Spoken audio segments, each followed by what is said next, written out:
नमस्कार दोस्तों, स्वागत है फिर से एक नए वीडियो में। दोस्तों, अगर आप हमारे चैनल को सब्सक्राइब किए हैं तो बिल्कुल आपको पता होगा कि शाम 3:30 बजे जो हमारी क्लास होती है, यह यूपी ट्रिपल एस सी पेट का मॉडल पेपर या प्रैक्टिस सेट कराया जा रहा है दोस्तों, जो कि अंकित भाटी सर की बुक से लिया गया है। जिसमें से हमने दोस्तों 11 प्रैक्टिस सेट सॉल्व करा दिए हैं। आज का जो है 12वां प्रैक्टिस सेट है। अगर इससे पहले का आप प्रैक्टिस सेट को सॉल्व नहीं किए हैं, जो कि 11 वीडियो अपलोड कर दिया गया है, तो उसका लिंक आपको डिस्क्रिप्शन में मिल जाएगा। आप वहां से जाके हमारा पिछला वीडियो देख सकते हैं। ठीक दोस्तों, और साथ ही साथ बात करें, अगर आप पीडीएफ डाउनलोड करना चाहते हैं, इस क्लास का जो पीडीएफ डाउनलोड करना चाहते हैं, तो आपको डिस्क्रिप्शन में टेलीग्राम चैनल का लिंक दिया गया है। आप वहां से जाके पीडीएफ को भी डाउनलोड कर सकते हैं। तो ठीक है दोस्तों, आज का जो हमारा प्रैक्टिस सेट नंबर रहेगा 12वां रहेगा। तो चलिए आज का हम प्रैक्टिस सेट सॉल्व करते हैं। तो आज का पहला प्रश्न दोस्तों, इसमें पूछा जा रहा है कि कौन से 3 वेद संयुक्त रूप से त्रयी या वेद त्रयी कहलाते हैं। कौन से 3 वेद हैं जो संयुक्त रूप से त्रयी या वेद त्रयी कहलाते हैं। तो इसमें दोस्तों ऋग्वेद, यजुर्वेद, सामवेद मिल जाते हैं, तो उसे कहा जाता है वेद त्रयी। कहा जाता है ऋग्वेद, यजुर्वेद और सामवेद जब तीनों संयुक्त रूप से मिल जाते हैं तो उसे कहा जाता है त्रयी या फिर वेद त्रयी। और बात करें दोस्तों, अगर इसमें पूछा जाए ऋग्वेद में किसका वर्णन है दोस्तों, तो ऋग्वेद में जो है वर्ण शब्द का सबसे पहले उपयोग किया था, वर्ण शब्द का। और यजुर्वेद में बात करें तो यजुर्वेद किससे संबंध है, तो यजुर्वेद का जो संबंध है दोस्तों, यह यज्ञ से है। यजुर्वेद का यज्ञ से, या से यजुर्वेद या से यज्ञ। सामवेद की बात करें तो सा से सामवेद, सा से संगीत। क्या है? सा से सामवेद, सा से संगीत है। ठीक दोस्तों, सा से सामवेद, सा से संगीत। पूछेगा ऋग्वेद का संबंध किससे है, तो वर्ण से है। और यजुर्वेद का पूछेगा तो यज्ञ से है दोस्तों। सामवेद का पूछे जाए तो सामवेद का जो संबंध है संगीत से है। तो ठीक दोस्तों, हमसे पूछा था किन 3 वेदों को मिलाकर त्रयी या फिर वेद त्रयी कहा जाता है, तो ऋग्वेद, यजुर्वेद, सामवेद को मिला देने से त्रयी या वेद त्रयी कहा जाता है। अगले प्रश्न की बात करते हैं। तो दूसरा प्रश्न इसमें पूछा जा रहा है कि गौतम बुद्ध ने अपनी मृत्यु के उपरांत बौद्ध संघ के नेतृत्व के लिए जो है किसे नामित किए थे। जब गौतम बुद्ध की मृत्यु हुई थी उसके पहले जो है अपने संघ के नेतृत्व के लिए किसे नामित किए थे, आनंद को, महाकश्यप के, उपाली को, या इनमें से कोई नहीं। तो गौतम बुद्ध जो है मृत्यु से पहले किसी को नामित नहीं किए थे, जो है अपने संघ का नेतृत्व किसी को नामित नहीं किए थे। तो ऑप्शन जो होगा हमारा इनमें से कोई नहीं। गौतम बुद्ध के बारे में बात करते हैं दोस्तों। गौतम बुद्ध का जन्म कब हुआ था, तो सभी लोग जानते होंगे 563 बीसी में। मृत्यु जो है 483 बीसी में। अब बात करते हैं तो गौतम बुद्ध जो है अपना पहला उपदेश कहाँ दिए थे। पहला उपदेश कहाँ दिए थे दोस्तों, तो यह सारनाथ में दिए थे। कहाँ? सारनाथ में। गौतम बुद्ध अपना पहला उपदेश सारनाथ में दिए थे दोस्तों। और ये इसी को कहा जाता है, गौतम बुद्ध जो है पहला उपदेश सारनाथ में दिए थे। और इसी को कहा जाता है कि धर्म चक्र परिवर्तन। क्या कहा जाता है? धर्म चक्र परिवर्तन कहा जाता है। जब महात्मा बुद्ध जो है अपना पहला उपदेश सारनाथ में देते हैं तो उसी को कहा जाता है धर्म चक्र परिवर्तन। अब बात कर लेते हैं महात्मा बुद्ध जो है महात्मा बुद्ध अपना अंतिम उपदेश कहाँ दिए थे दोस्तों। एक मिनट, कलर चेंज कर लेते हैं। अब इसमें अगर हम बात करें तो अंतिम उपदेश कहाँ दिए थे दोस्तों, तो यह अंतिम उपदेश जो दिए थे कुशीनगर में दिए थे। कहाँ? कुशीनगर में। अपना अंतिम उपदेश कुशीनगर में दिए थे। किसको दिए थे अपना अंतिम उपदेश, तो यह दिए थे दोस्तों अंतिम उपदेश जो दिए थे सुभद्रा को ही दिए थे। किसको दिए थे? सुभद्रा को। एक मिनट दोस्तों।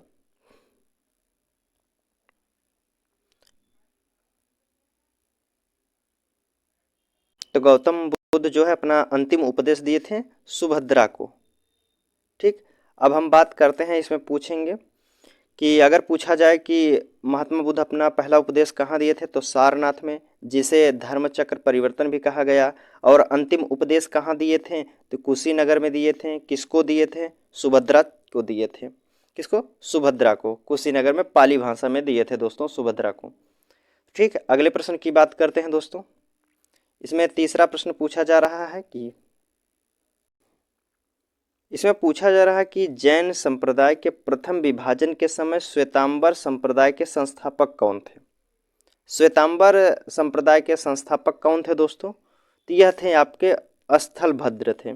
स्थलभद्र या स्थलबाहु भी कहा जाता है। तो श्वेतांबर संप्रदाय के जो संस्थापक थे वह स्थलभद्र थे, स्थलभद्र थे। और दोस्तों बात करते हैं तो जैन धर्म में महावीर स्वामी के दो प्रिय शिष्य थे, एक स्थलभद्र एक भद्रबाहु थे। ठीक दोस्तों, स्थलभद्र जो है श्वेतांबर श्वेत कपड़े पहनते थे, इसलिए इनको श्वेतांबर कहा जाता है। यह स्थूलभद्र के संस्थापक हैं इनके। और बात करें भद्रबाहु, तो भद्रबाहु के लोग जो है निर्वस्त्र रहते थे, निर्वस्त्र रहते थे, जिसे दिगंबर कहा जाता है। क्या कहा जाता है? भद्रबाहु लोगों को कहा जाता है दिगंबर, दिगंबर कहा जाता है दोस्तों। इसके संस्थापक की बात करें तो इसके संस्थापक कौन होंगे? इसके संस्थापक भद्रबाहु होंगे। अगर पूछा जाए कि दिगंबर संप्रदाय के संस्थापक कौन थे, तो भद्रबाहु थे। अगर वही पूछ लिया जाए कि श्वेतांबर संप्रदाय के संस्थापक कौन थे, तो स्थलभद्र थे। ऑप्शन ए हमारा सही होगा। अगले प्रश्न की बात करते हैं तो इसमें पूछा जा रहा है कि अंग्रेजी भारतीय सेना में चर्बी वाले कारतूस से चलाने वाले एनफील्ड राइफल कब शामिल की गई थी। जो एनफील्ड राइफल थी सेना, एनफील्ड राइफल सेना में कब शामिल की गई थी दोस्तों? नवंबर 1856 में, दिसंबर 1856, जनवरी 1857 या फरवरी 1857 में। तो अंग्रेजी भारतीय सेना में चर्बी वाले कारतूस चलने वाली एनफील्ड राइफल थी, वह दोस्तों आपकी शामिल की गई थी जनवरी 1857 में। यह जनवरी 1857 में शामिल की गई थी। और बात करते हैं दोस्तों तो इसका विरोध बैरकपुर छावनी से कौन किए थे? बैरकपुर छावनी से आपके मंगल पांडे किए थे। कौन थे? मंगल पांडे इसका विरोध किए थे। मंगल पांडे बैरकपुर छावनी से इसका विरोध किए थे दोस्तों। और जो विरोध किए थे, और अंग्रेज़ों जब इन पे अधिक दबाव दिए कि आप गोली चलाइए, तो यह अधिक दबाव के कारण जो है मंगल पांडे ने एक लेफ्टिनेंट जनरल बाज था। कौन था? लेफ्टिनेंट जनरल बाज था, लेफ्टिनेंट जनरल बाज। और इसके साथ एक लेफ्टिनेंट जनरल और था, ह्यूम था। कौन था? ह्यूम। लेफ्टिनेंट जनरल बाज और लेफ्टिनेंट जनरल ह्यूम दोनों को गोली मार दिए थे। कौन थे दोस्तों? तो लेफ्टिनेंट जनरल और लेफ्टिनेंट ह्यूम को जो है गोली मारने वाले मंगल पांडे हैं।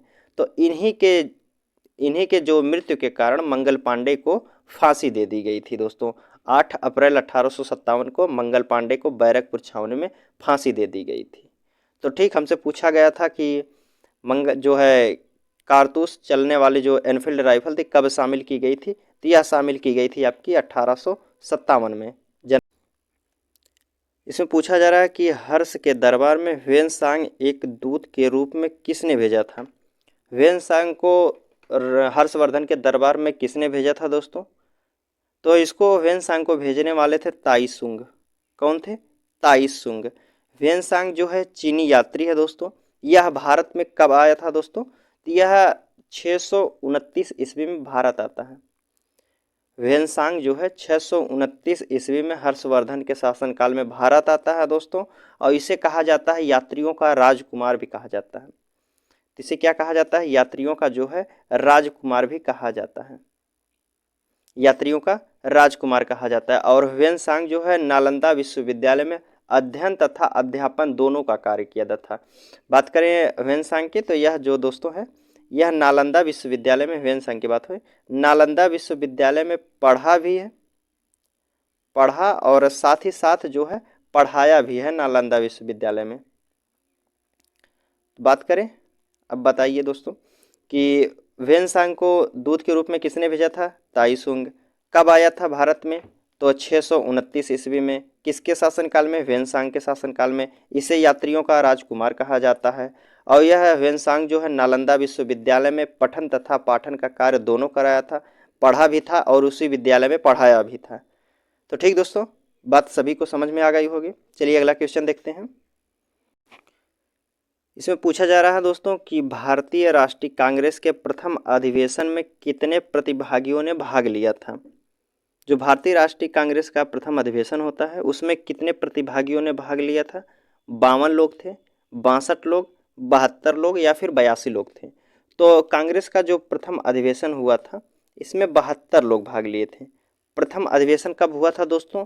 तो दिसंबर 1885 ईस्वी में जो है प्रथम अधिवेशन होता है। 1885 ईस्वी में प्रथम अधिवेशन हुआ था जिसकी अध्यक्षता बेमोस चंद्र बनर्जी किए थे।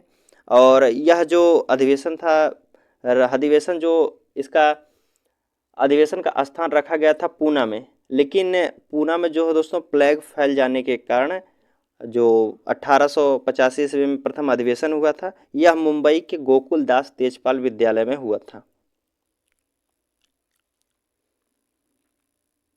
1885 में कहाँ हुआ था पहला जो है अधिवेशन? यह हुआ था बम्बई में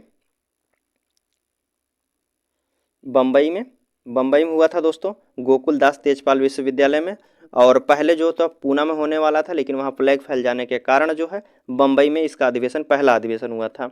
और इसकी अध्यक्षता कौन किए थे? बेमोस चंद्र बनर्जी किए थे। तो पहला अधिवेशन कहाँ हुआ था? बम्बई में हुआ था। कितने प्रतिभागियों ने भाग लिया था? 72 लोग भाग लिए थे। ठीक, अगले प्रश्न की बात करते हैं।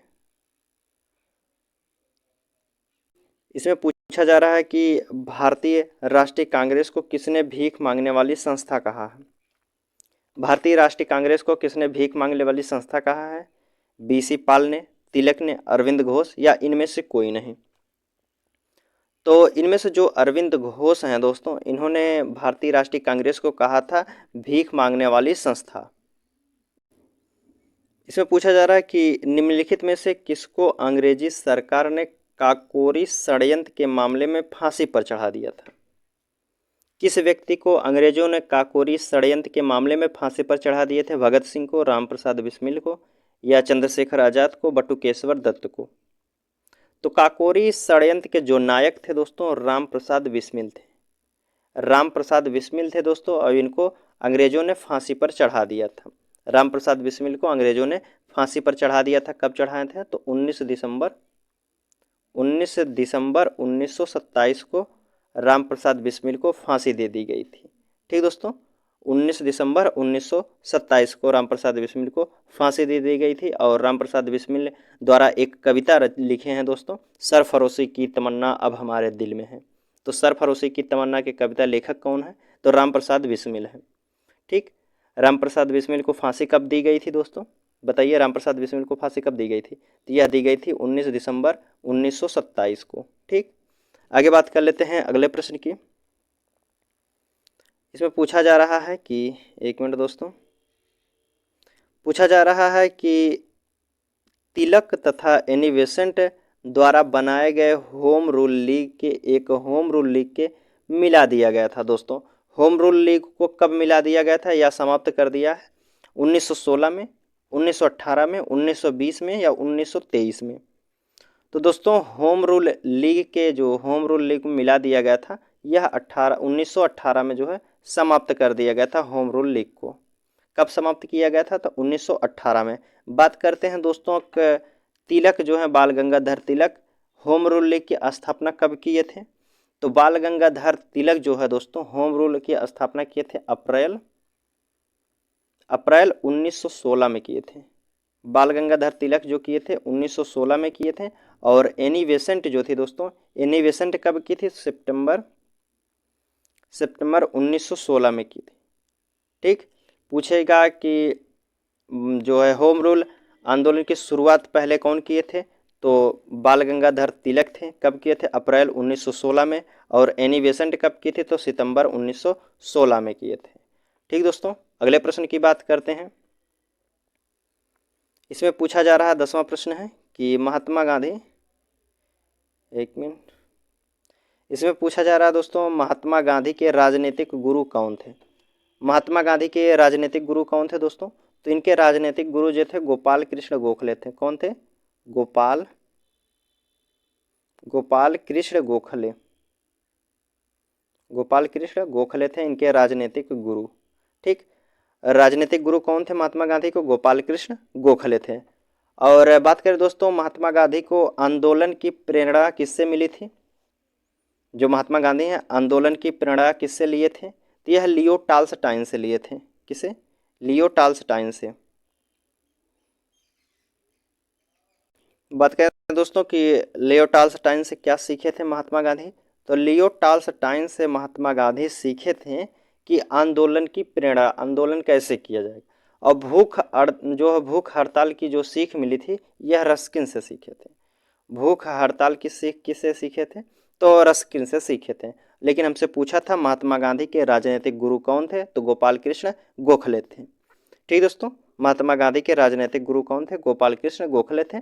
और लियो टाल्स्टाइन से महात्मा गांधी जो है आंदोलन की प्रेरणा लिए थे, और भूख हड़ताल की प्रेरणा जो है रस्किन से लिए थे। अगले प्रश्न की बात करते हैं। तो इसमें हमारा आंसर क्या होगा, ऑप्शन क्या होगा? ऑप्शन डी हमारा सही होगा। गोपाल कृष्ण गोखले महात्मा गांधी के राजनीतिक गुरु थे। अगला प्रश्न पूछा है कि लंदन किस नदी के किनारे स्थित है? लंदन किस नदी के किनारे स्थित है दोस्तों? तो लंदन जो है आपका थेम्स नदी के किनारे स्थित है। ऑप्शन बी हमारा होगा, थेम्स नदी के किनारे स्थित है। 346 किलोमीटर इसकी लंबाई है। कितना है? 346 किलोमीटर। ठीक दोस्तों, और यह नदी जो है थेम्स नदी, यह इंग्लिश चैनल में जाकर मिलती है। कहाँ? इंग्लिश चैनल में जाकर गिरती है थेम्स नदी। अगले प्रश्न की बात करते हैं। तो इसमें पूछा जा रहा है कि 12वां प्रश्न है कि भारत में किस जलप्रपात को लोकप्रिय रूप से नियाग्रा जलप्रपात के नाम से जाना जाता है? भारत में कौन सा जलप्रपात है जिसे जो है नियाग्रा जलप्रपात के नाम से जाना जाता है? ऑप्शन आपके सामने है, बरकाना प्रपात, या चित्रकूट प्रपात, या रजत प्रपात, या फिर केवटी प्रपात। तो नियाग्रा जलप्रपात के नाम से जाना जाता है दोस्तों, या चित्रकूट प्रपात को जो है नियाग्रा जलप्रपात के नाम से जाना जाता है। ऑप्शन बी हमारा सही होगा। अगले प्रश्न की बात करते हैं।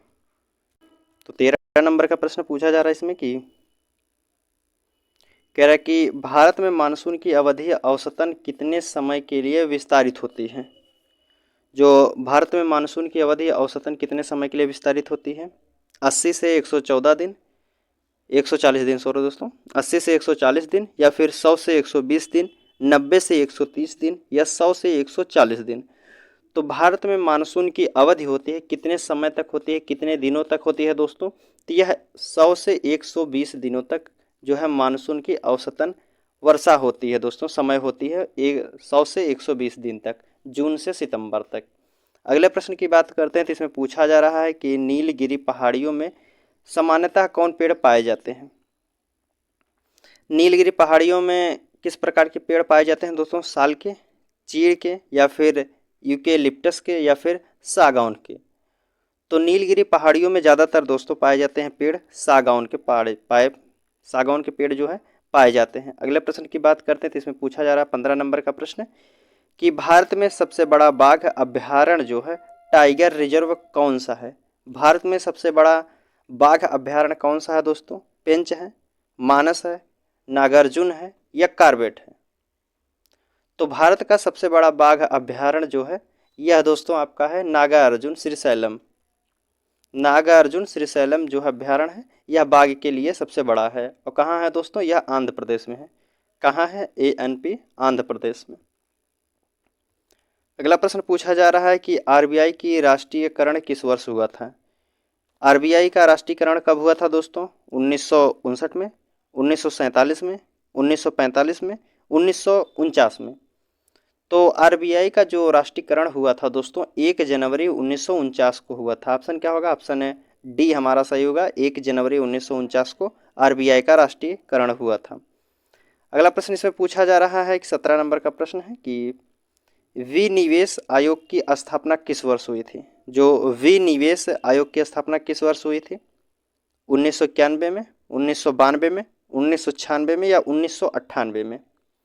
तो विनियोग की स्थापना दोस्तों 1996 में हुई थी। इसके संस्थापक कौन है? इसके संस्थापक हैं जो है GV रामकृष्णन है। कौन है? GV रामकृष्ण है। कौन है? GV रामकृष्ण। अगले प्रश्न की बात करते हैं। इसमें पूछा जा रहा है कि पूंजीवादी अर्थव्यवस्था की मुख्य विशेषता है। पूंजीवादी अर्थव्यवस्था की मुख्य विशेषता क्या है दोस्तों? प्रशासित कीमतें हैं, या फिर सार्वजनिक स्वामित्व है, या फिर आर्थिक योजना, या फिर निजी स्वामित्व होता है। तो पूंजीवादी अर्थव्यवस्था की मुख्य विशेषता जो होती है दोस्तों, यह निजी स्वामित्व होता है या निजी संपत्ति कहा जाता है। क्या कहा जाता है? निजी संपत्ति। जिस पर केवल एक व्यक्ति का अधिकार होता है उसे निजी संपत्ति कहा जाता है। ठीक दोस्तों, अगले प्रश्न की बात करते हैं। तो 19 नंबर का प्रश्न पूछा जा रहा है कि भारत के कृषि जोतों का अवविभाजन एवं अपखंडन निम्नलिखित में से किसके कारण होता है? जो भारत में कृषि जोतों का उपविभाजन एवं अपखंडन जो है किसके कारण होता है दोस्तों? संयुक्त परिवार प्रथा का ह्रास है, या फिर जनसंख्या में वृद्धि के कारण? दोनों बातें सही है। या उत्तराधिकारी का कानून? ये भी बात सही है। तो उपयुक्त जो है सभी बातें सही कही गई हैं। अगले प्रश्न की बात करते हैं। तो 20 नंबर का प्रश्न पूछा जा रहा है कि निम्नलिखित में से कौन सा सुमेलित नहीं है? कौन सुमेलित नहीं है दोस्तों? पंचवर्षीय योजना जो है, पहली पंचवर्षीय योजना 51 से 56 तक, यह बात सही है। दूसरी पंचवर्षीय योजना 56 से 61, ये भी बात सही है। तीसरी पंचवर्षीय योजना जो है 61 से 66, ये भी बात सही है। तो गलत क्या कहा गया दोस्तों? तो ऑप्शन डी हमारा गलत होगा। देख लेते हैं अगला। इसमें कह रहा है कि चौथी पंचवर्षीय योजना 1966 से 71 तक थी। तो नहीं दोस्तों, यही हमारा जो है गलत होगा। बात करें चौथी पंचवर्षीय योजना कब से थी, तो 1969 से 74 तक थी। 1969 से जो है 74 तक थी हमारी चौथी पंचवर्षीय योजना, 1969 से 74 तक। अगले प्रश्न की बात करते हैं। तो 21 नंबर का प्रश्न पूछा जा रहा है। इसमें कह रहा है कि दोस्तों कि भारत का संविधान में मौलिक कर्तव्य हैं। भारतीय जो संविधान में मौलिक कर्तव्य कितने हैं? 9 हैं, 11 हैं, 12 हैं, 20 हैं। तो मौलिक कर्तव्यों की संख्या जो है दोस्तों 11 है। ऑप्शन बी हमारा सही होगा। मौलिक कर्तव्य की बात करें तो किस भाग में चर्चा किया गया है मौलिक कर्तव्य के? तो भाग 4 का में दिया गया है मौलिक कर्तव्य के बारे में, भाग 4 का। और अनुच्छेद की बात करें तो अनुच्छेद जो है 51, अनुच्छेद 51 ए में कहा गया है। अनुच्छेद 51 ए में कहा गया है मौलिक कर्तव्य। वही भाग की बात करें तो भाग 4 के का में कहा गया है। मौलिक कर्तव्य कितने हैं? तो 11 मौलिक कर्तव्य हैं। अगले प्रश्न की बात करते हैं। तो इसमें पूछा जा रहा है कि भारत के राष्ट्रपति के महाभियोग की प्रक्रिया है। भारत के राष्ट्रपति के महाभियोग की प्रक्रिया है अर्धन्यायिक प्रक्रिया है, कार्यपालिका प्रक्रिया है, न्यायिक प्रक्रिया है, या विधायी प्रक्रिया है? तो भारत में राष्ट्रपति के महाभियोग की प्रक्रिया जो है दोस्तों ये है अर्धन्यायिक प्रक्रिया। ऑप्शन ए हमारा सही होगा, अर्धन्यायिक प्रक्रिया। अगले प्रश्न की बात करते हैं। तो इसमें 23 नंबर का प्रश्न पूछा जा रहा है कि वे विषय जिस पर केंद्र व राज्य सरकार दोनों कानून बना सकते हैं उसे क्या कहते हैं? किस विषय पर राज्य सरकार और केंद्र सरकार दोनों कानून बना सकते हैं? संघ सूची में, राज्य सूची में, समवर्ती सूची में, या फिर अवशिष्ट सूची में? तो जहां दोस्तों केंद्र व राज्य दोनों सरकार कानून बना सकते हैं उसे कहा जाता है समवर्ती सूची। ऑप्शन सी हमारा सही होगा। समवर्ती सूची में जो है राज्य व केंद्र दोनों सरकारें जो हैं विषय बना सकती हैं, अपनी जो है कानून बना सकती हैं। ठीक, अगले प्रश्न की बात करते हैं। तो इसमें पूछा जा रहा है कि राष्ट्रीय पंचायती राज दिवस कब मनाया जाता है? राष्ट्रीय पंचायती राज दिवस कब मनाया जाता है? 22 अप्रैल को, 24 अप्रैल, 22 मई, या 24 मई को? तो राष्ट्रीय पंचायती दिवस जो मनाया जाता है दोस्तों यह आपका 24 अप्रैल को मनाया जाता है। 24 अप्रैल को मनाया जाता है राष्ट्रीय पंचायती दिवस। अगले प्रश्न की बात करते हैं। तो इसमें पूछा जा रहा है कि पंचायती राज स्थान की अधिकतम पूछा जा रहा है कि पंचायती राज संस्था की अधिकतम आय का स्रोत है। अधिकतम आय का स्रोत कहाँ से है दोस्तों? स्थानीय कर से है, क्षेत्रीय निधि से है, सरकारी अनुदान से है, या संघीय राजस्व के अंश से है? तो पंचायती राज का संस्था की अधिकतम आय का जो स्रोत है दोस्तों यह सरकारी अनुदान से है। ऑप्शन सी हमारा होगा, सरकारी अनुदान। अगले प्रश्न की बात करते हैं। तो 26 नंबर का प्रश्न पूछा जा रहा है दोस्तों। इसमें कह रहा है कि किसी लिफ्ट में किसी व्यक्ति का प्रत्यक्ष भार वास्तविक भार से कम होता है जब लिफ्ट जा रही हो। क्वेश्चन समझिएगा, किसी लिफ्ट में किसी व्यक्ति का प्रत्यक्ष भार वास्तविक भार से कम होता है जब लिफ्ट जा रही हो। कब होता? त्वरण के साथ ऊपर, त्वरण के साथ नीचे, समान गति के साथ ऊपर, समान गति के साथ नीचे। तो किसी भी किसी भी लिफ्ट में किसी भी व्यक्ति का प्रत्यक्ष जो भार वास्तविक भार से कम होता है, यह होता है दोस्तों त्वरण के साथ नीचे। क्या होता है? ऑप्शन बी त्वरण के साथ नीचे की ओर। अगले प्रश्न की बात करते हैं तो इसमें पूछा जा रहा है कि प्रेशर कुकर में खाना कम समय में पकता है क्योंकि, क्यों खाना जो है प्रेशर कुकर में कम समय में पक जाता है? ऑप्शन आपके सामने है, अधिक दबाव के कारण उबलते पानी का ताप कम हो जाता है, या चारों ओर से बंद होने के कारण वायु का प्रभाव नहीं पड़ता है, या सी ऑप्शन है अधिक दबाव के कारण उबलते पानी का ताप बढ़ जाता है। तो इसमें से दोस्तों आपका सही होगा कि अधिक दाब के कारण जो है उबलते पानी का ताप बढ़ जाता है, इसलिए प्रेशर कुकर में खाना जल्दी पकता है। अगले प्रश्न की बात करते हैं तो 28 नंबर का प्रश्न पूछा जा रहा है, जंग लगने के लिए 3 घटक होते हैं, आवश्यक कौन कौन से हैं? जंग लगने के लिए 3 घटक होने आवश्यक हैं, कौन कौन से हैं दोस्तों? हीलियम, हाइड्रोजन व नाइट्रोजन, या फिर लोहा, नाइट्रोजन व आर्द्रता, या फिर स्टील, लोहा व ऑक्सीजन, या फिर लोहा, ऑक्सीजन व आर्द्रता। तो जंग लगने के लिए 3 घटक होने आवश्यक होते हैं दोस्तों। यह दोस्तों आपके जो हैं कौन कौन से? लोहा, ऑक्सीजन और आर्द्रता 3 घटक हैं लोहे में जंग लगने के लिए। ऑप्शन डी हमारा सही होगा। अगले प्रश्न की बात करते हैं तो 29 नंबर का प्रश्न पूछा जा रहा है। इसमें पूछा जा रहा है कि मानव शरीर के लिए अनिवार्य एमिनो अम्ल की संख्या कितनी होती है? मानव शरीर के लिए अनिवार्य एमिनो अम्लों की संख्या कितनी होती है? 15, 20, 30, 40। तो इसका सही आंसर जो होगा दोस्तों, अमीनो की संख्या जो होती है 20 होती है। जो एमिनो अम्लों की संख्या होती है 20 होती है दोस्तों। अगले प्रश्न की बात करते हैं, हिंदी का प्रश्न देखते हैं। 36 नंबर का प्रश्न पूछा जा रहा है कि उद्धत का सही विपरीत शब्द क्या होता है? उद्धत का विलोम क्या होता है दोस्तों?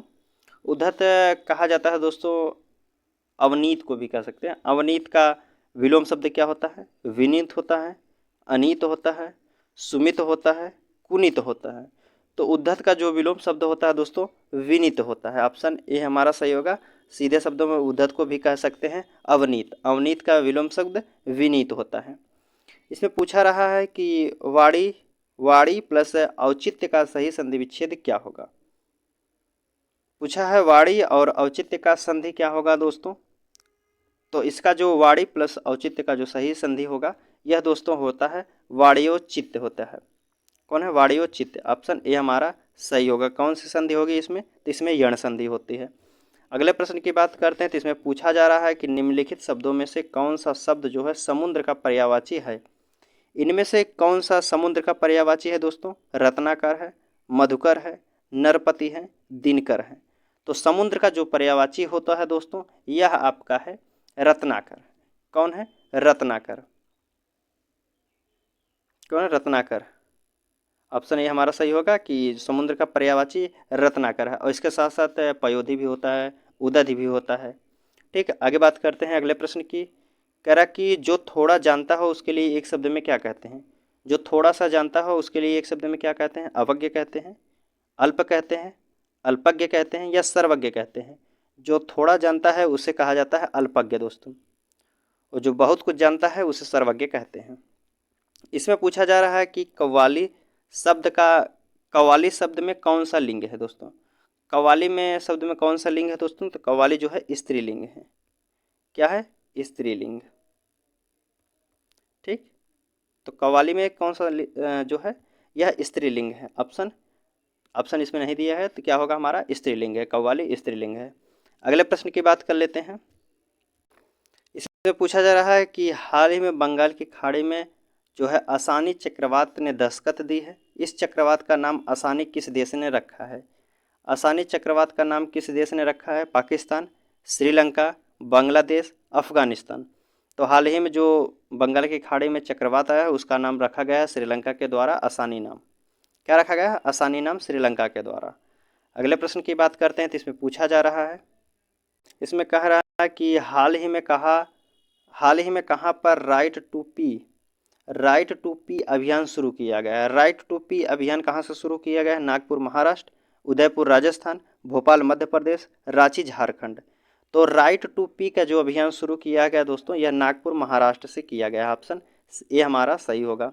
अगले प्रश्न की बात करते हैं तो 54 नंबर का प्रश्न पूछा जा रहा है कि ब्लू बुक जो हाल ही में खबरों में थी, किस सशस्त्र बल का समूह का मैनुअल है?